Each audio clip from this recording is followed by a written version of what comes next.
Good morning, কেমন আছেন সবাই? দণ্ডপাল লাইফস্টাইলের একটি নতুন ব্লগে আপনাদের সবাইকে স্বাগত। আজ চিকেন স্যুপ বানাবো, তো রেসিপিটাও তোমাদের সাথে শেয়ার করব। এই শীতের এই কনকনে ঠান্ডায় মানে এক বাটি গরম গরম চিকেন স্যুপ পেলে ছোট বড় সবাই খুব খুশি হয়ে যাবে। এটা বানাতে বেশি কিছু উপকরণও লাগবে না, ঘরে যা কিছু উপকরণ আছে এটা অল্প উপকরণ দিয়েই বানিয়ে ফেলা যাবে। তো চলো চট করে এটা বানিয়ে ফেলি আর রেসিপিটাও তোমাদের সাথে শেয়ার করি, দেখতে থাকো।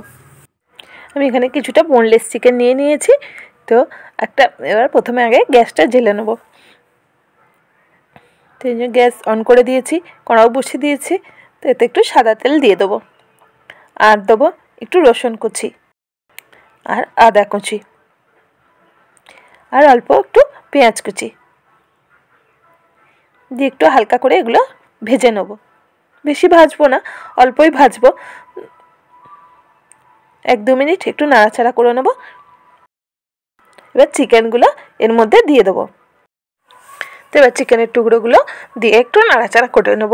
1-2 মিনিট, জাস্ট বেশি নাড়বো না, 1-2 মিনিট একটু হালকা নাড়াচাড়া করে এতে জল দিয়ে দেবো। তো আমি নর্মাল জলে ইউজ করছি।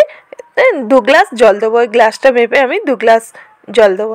মানে কাপ সাইজে মেপে দিলে কেউ 4 কাপ দিতে পারো। তো আমি 2 গ্লাস জল এতে দিয়ে দিয়েছি। এবার একটু নাড়াচাড়া করে নেবো, করে এতে লবণ আর একটু গোলমরিচের গুঁড়ো দিয়ে দেবো। দিয়ে একটু নাড়াচাড়া করে এটা একটু ঢাকা দিয়ে সিদ্ধ হতে বসিয়ে দিলাম। তো ততক্ষণ আমি সবজিগুলো কেটে নিই, বিনস, ক্যাপসিকাম, বাঁধাকপি আর গাজর। তো চলো এগুলোকে কুচো কুচো করে কেটে নিই। এই দেখো, তো আমার সবজি কাটা হয়ে গেছে। তো আর ওদিকেও আমার চিকেনটা সিদ্ধ হয়ে গেছে। চলো দেখি কত দূর কী হলো। দেখো চিকেনগুলো সিদ্ধ হয়েই গেছে আর কালারটাও কি সুন্দর হয়ে গেছে। চলো এবার এটা নাবিয়ে নেবো।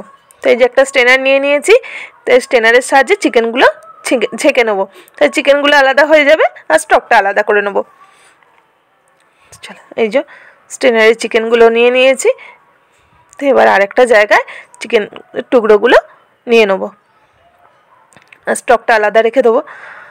তো দিয়ে এবার এই চিকেনের টুকরোগুলোকে দুটো ফকের সাহায্যে আমি টুকরো টুকরো করে নেবো।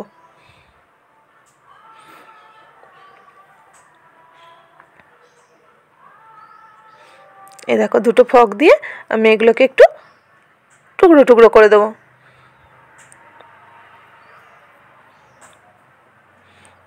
তো হয়ে গেছে আমার চিকেনটা রেডি। এই দেখো হয়ে গেছে, কি সুন্দর না? চল এবার কড়াটায় গরম হয়ে গেছে, এবার একটু তেল দিয়ে দেবো। তো সাদা তেল অল্পই দেবো, একটু বাটার দেবো, একটু বাটার দিয়ে দেবো, কারণ বাটারটা হলে স্যুপের টেস্টটা আলাদা হয়। তো আমি বাটারটা ইউজ করব। তো এবার পেঁয়াজ কুচি, রসুন কুচি, আদা কুচি সবগুলো উপকরণগুলো দিয়ে হালকা করে আবার একটু নাড়াচাড়া করে নেব।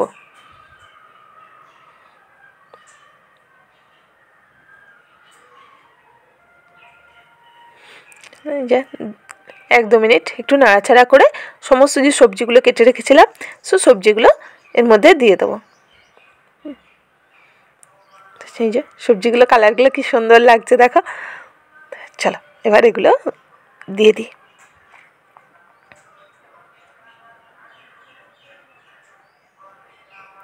সবজিগুলোও তাই বেশি ভাজবো না, হালকা করে নাড়াচাড়া করে নেবো। 1-2 মিনিট নাড়াচাড়া করব, বেশি ভাজলে না সবজির গুণাগুণ নষ্ট হয়ে যায়। তো বেশি ভাজবো না, অল্প ভাজবো। হয়ে গেছে দেখো। এবার চিকেনগুলো এতে দিয়ে দেবো। সবজি ভাজার সময় সবজিতে তোমার লবণ দিইনি, কারণ লবণ দিলে কি হয়, ওর থেকে সবজি থেকে একটা জল বেরিয়ে আসে। তো লবণটা আমি লাস্টে দেবো ওই জন্য। তো এবার চিকেনের টুকরোগুলো সব দিয়ে দিয়েছি। তো দিয়ে এবার ভালো করে একটু নাড়াচাড়া করে নেবো।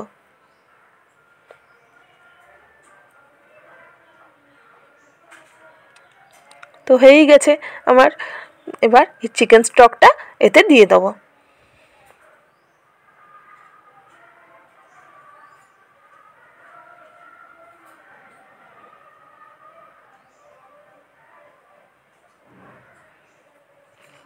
এবারেতে স্বাদ অনুযায়ী লবণ দেবো আর দেবো গোলমরিচের গুঁড়ো।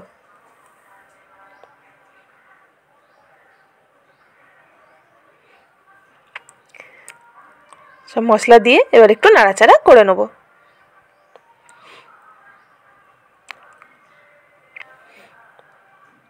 দিয়ে এবার ঢাকা দিয়ে মিডিয়াম ফ্লেমে কিছুটা বয়েল হতে দেবো। তো ওদিকে ওটা চিকেনটা বয়েল হচ্ছে, আর এদিকে আমি একটা বাউলে কিছুটা কর্নফ্লাওয়ার নিয়ে নিয়েছি, আর মিডিয়াম টেম্পারেচার একটু জল দিয়ে এটা ভালো করে এটা গুলে নেবো, কারণ এর মধ্যে এটা মানে একটু করে না দানা দানা হয়ে থাকে। ভালো করে এটা চামচের সাহায্যে ভালো করে গুলে নিতে হবে, যাতে জলের সঙ্গে কর্নফ্লাওয়ারটা পুরো মিক্সড হয়ে যায়। তো একটু ভালো করে গুলে নিচ্ছি। চলো আমার চিকেনটা দেখি কত দূর কী হলো। এই দেখো। তো এবার কর্নফ্লাওয়ারটা এতে দিয়ে দেবো। দেখো কি সুন্দর কালার এসে গেছে না। তো কর্নফ্লাওয়ার গোলাটা এবার এতে দিয়ে দেবো। তো কর্নফ্লাওয়ারটা দিয়েই সঙ্গে সঙ্গে নাড়তে থাকতে হবে, নাহলে তলায় বসে যেতে পারে। তো আবার একটু ধনেপাতা কুচি ছড়িয়ে দেবো উপর থেকে। আর কালারটাও কি দারুণ এসেছে না। তো গরম গরম এরকম স্যুপ হলে শীতের ডিনার পুরো জমে যাবে, আর কিচ্ছু চাই না এর সাথে। চল দিয়ে গ্যাসটা অফ করে দেবো। তো আমার চিকেন স্টু রেডি। দেখো কালারটা কত সুন্দর এসেছে। তোমাদের কেমন লাগলো রেসিপিটা অবশ্যই জানাবে কিন্তু আমাকে, আর বাড়িতেও নিজেরা অবশ্যই ট্রাই করবে।